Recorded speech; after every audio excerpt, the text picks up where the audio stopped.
기도하겠습니다. 하나님은 사랑이십니다. 우리를 사랑하셔서 독생자 예수 그리스도를 보내주셨고 또 우리를 사랑하셔서 십자가를 대신하여 죽으셨고 부활하신 주님을 믿습니다. 하나님, 모든 것이 하나님 주신 은혜 가운데 있음을 고백하고 오늘 말씀을 통해서 우리에게 또 하나님께서 주신 귀한 말씀을 나누며 또 하나님 주신 역사를 향해 나아가는 우리 교회 공동체 되게 하여 주옵소서. 예수 그리스도 이름으로 기도드립니다. 아멘. 하나님 말씀 나누겠습니다. 고린도후서 5장 14절로 15절입니다. 그리스도의 사랑이 우리를 강권하시는도다. 우리가 생각하건대 한 사람이 모든 사람을 대신하여 죽었은즉 모든 사람이 죽은 것이라. 그가 모든 사람을 대신하여 죽으심은 살아있는 자들로 하여금 다시는 그들 자신을 위하여 살지 않고 오직 그들을 대신하여 죽었다가 다시 살아나신 이를 위하여 살게 하려 함이라. 아멘. 고린도후서 5장 14절로 15절을 본문으로 그리스도의 사랑이 우리를 강권하신다. 그리스도의 사랑이 우리를 강권하신다라는 제목으로 하나님 말씀 전하도록 하겠습니다. 여러분, 구원은 전적인 하나님의 은혜입니다. 이거는 뭐 교단 따질 문제가 아닙니다. 누구나 다 모든 크리스찬들, 모든 교회는 다 동일하게 고백하는 내용입니다. 전적인 하나님의 은혜로 인하여 믿음으로 말미암아 우리는 구원받은 줄 믿습니다. 하나님에게서 나오는 것이 생명이고 하나님에게서 나오는 것이 완전한 것이고 선한 것임을 믿습니다. 나에게 이 신앙은 저는 방향성이라고 생각해요. 신앙의 방향성을 나에게서 나오는 것으로 찾으시면 안 돼요. 하나님에게서 나오는 것을 통해서 방향성을 잡아야 됩니다. 특히 우리가 이 믿음에 있어서 어떤 믿음의 점검도 필요하고 믿음의 건강성을 알아보는 일 매우 필요한 일들입니다. 근데 믿음의 건강성을 어떻게 알아보느냐? 내가 얼마나 하고 있느냐? 내가 무엇을 얼마나 알고 있느냐? 이런 것에서 기준을 찾으면 언제든지 무너질 수 있어요. 특히 내가 얼마나 하나님을 사랑하고 있느냐? 여러분, 제가 이 질문 드려보면 여러분 자신 있으십니까? 우리 성도님 하나님 얼마나 사랑하고 계십니까? 그러면 아마 대부분이 나는 풀리 완벽히 하나님 사랑하고 있습니다. 아마 거의 없으실 거예요. 뭔가 좀 부족합니다. 아직은 조금 그렇습니다. 아마 그런 대답, 저 역시도 그렇게 나올 것 같아요. 이 나에게서 나오는 것은 완전하고 선한 것이 아니에요, 여러분. 하나님에게서 나오는 것이 되어야 돼요. 이 방향성을 잃지 맙시다. 이러한 방향성을 가지게 되면요, 우리가 하나님에게서 나에게를 향한 것이 아니라 세상을 향한 것이 아니라 나에게서 나오는 것을 어떤 믿음을 평가하고 하나님을 향한 사랑을 평가하기 시작하면요, 지금은 확실한 것 같더라도 언젠가는 위태위태하다가 무너져 버릴 수 있습니다. 정말 저와 여러분을 그리스도인답게 만드는 것은 나에게서 나오는 것이 아니라 하나님에서 나오는 것이에요.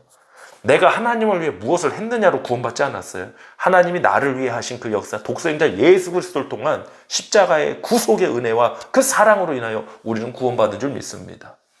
하나님이 나를 얼마나 사랑하셨는가를 묵상하고 우리가 그것을 힘입어야지, 내가 얼마나 사랑하고 있느냐 이거를 평가하고 묵상하기 시작하면 정말 위태로워요. 우리 본문 14절, 15절 한번 보는데요. 14절 먼저 천천히 보겠습니다.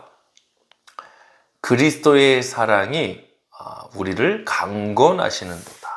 그리스도의 사랑이 우리를 강권하시는도다.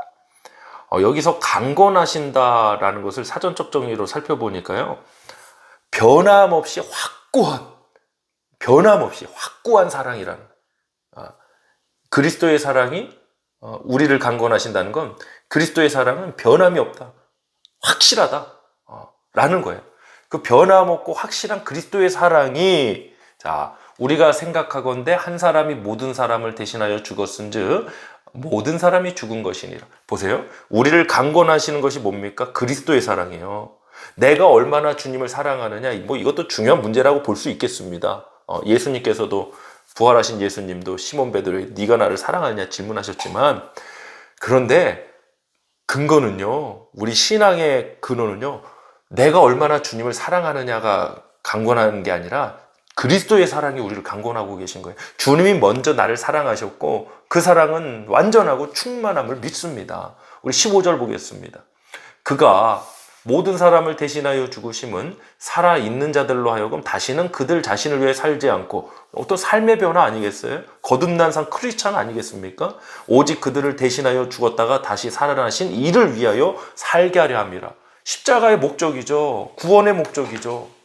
그런데 왜 오늘날 다 인정하잖아요. 우리 정말 오늘날에는 그리스도인의 삶이 무너지고 있다. 그리스도의 삶이 무엇인지 모르겠다. 다 동일하게 얘기하는 거잖아요. 그럼 그 원인이 어디 있냐 말이에요. 우리에게서 나오는 것으로 그것을 어떤 확인하려고 해서 문제라는 거예요.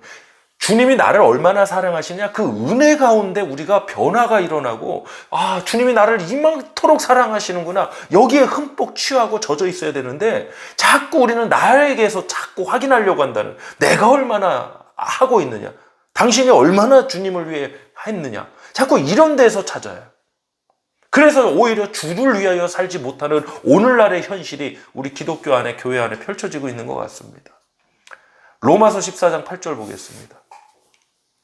우리가 살아도 주를 위하여 살고 죽어도 주를 위하여 죽나니 그러므로 사나 죽으나 우리가 주의 것이로다. 아멘. 살아도 주를 위하여 죽어도 주를 위하여 죽나니 사나 죽으나 주님의 것이로다. 이 구원의 목적이죠. 주님의 소유가 되는 것.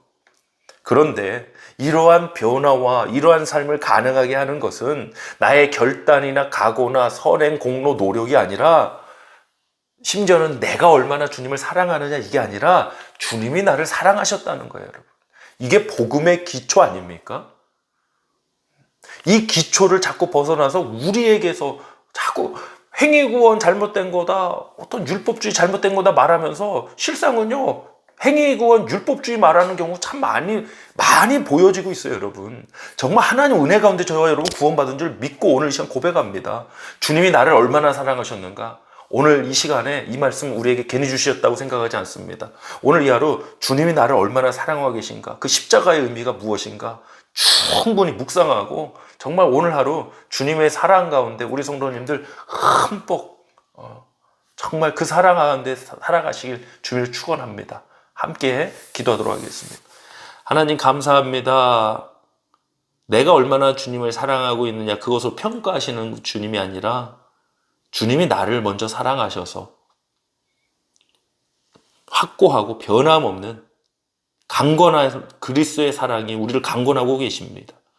그리하여 우리가 또 변화된 크리스찬의 삶을 살아갈 수 있는 그 원인이 바로 주님이 나를 사랑하신다는 그 복음의 진리 가운데 있는데, 우린 자꾸 내가 얼마나 하고 있느냐, 자꾸 나의 것을 확인하려고 합니다. 하나님, 이 모든 시도들 이제 그만 내려놓게 해주시고, 우리 교회 공동체가 주님이 우리를 얼마나 사랑하시는가, 이 진리 가운데 서게 하여 주옵소서. 오늘도 나를 사랑하신 우리 주 예수 그리스도 이름으로 간절히 축복하고 기도하옵나이다. 아멘.